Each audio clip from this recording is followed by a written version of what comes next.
Hello बच्चों, राधे राधे।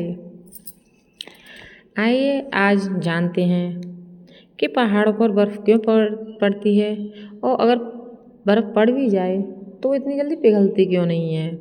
इसके बारे में विस्तार से जानते हैं।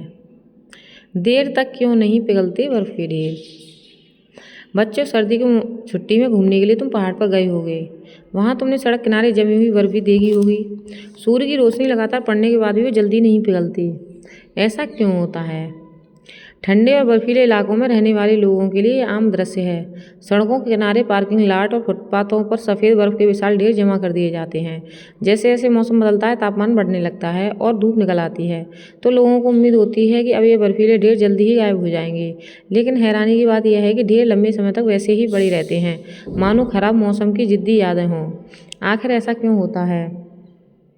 वैज्ञानिकों के अनुसार बर्फ के बड़े ढेरों के देर तक न पिघलने के पीछे कई कारण होते हैं। इनमें सबसे अहम है लेटेंट हीट ऑफ फ्यूजन, यानी वह ऊर्जा जो पानी को ठोस अवस्था बर्फ से तरल अवस्था पानी में बदलने के लिए चाहिए।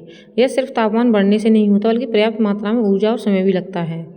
इसे ऐसा समझा जा सकता है कि अगर तुम अपने हाथ में बर्फ का एक टुकड़ा पकड़ लो तो तुरंत नहीं पिघलता, पहले उसे गर्मी की एक निश्चित मात्रा अवशोषित करनी पड़ती है। अब सोचो, जब बर्फ का ढेर कई टन का हो तो उसे पिघलाने के लिए कितनी ज़्यादा ऊर्जा और समय चाहिए होगा।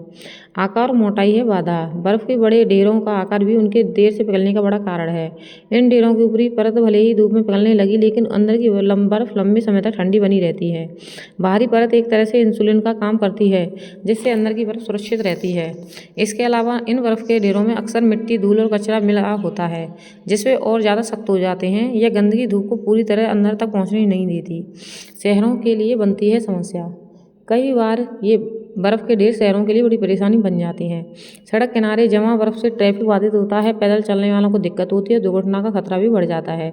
ऐसी स्थिति में कई नगरपालिकाएं बर्फ़ के इन ढेरों को हटवाकर खाली पार्किंग स्थान या खुले मैदानों में ले जाती हैं, जहाँ वे धीरे धीरे पिघल सकें। बारिश है मददगार।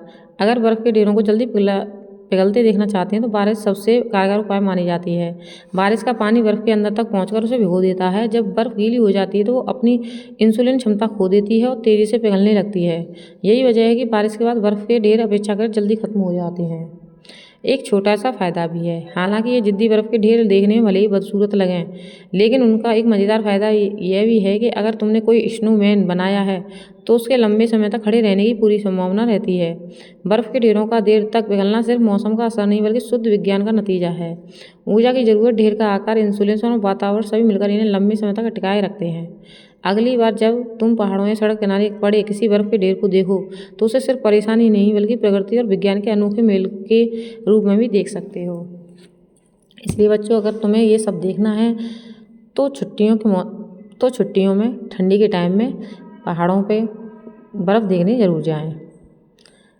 आज इसके बारे में इतनी ही जानकारी। धन्यवाद।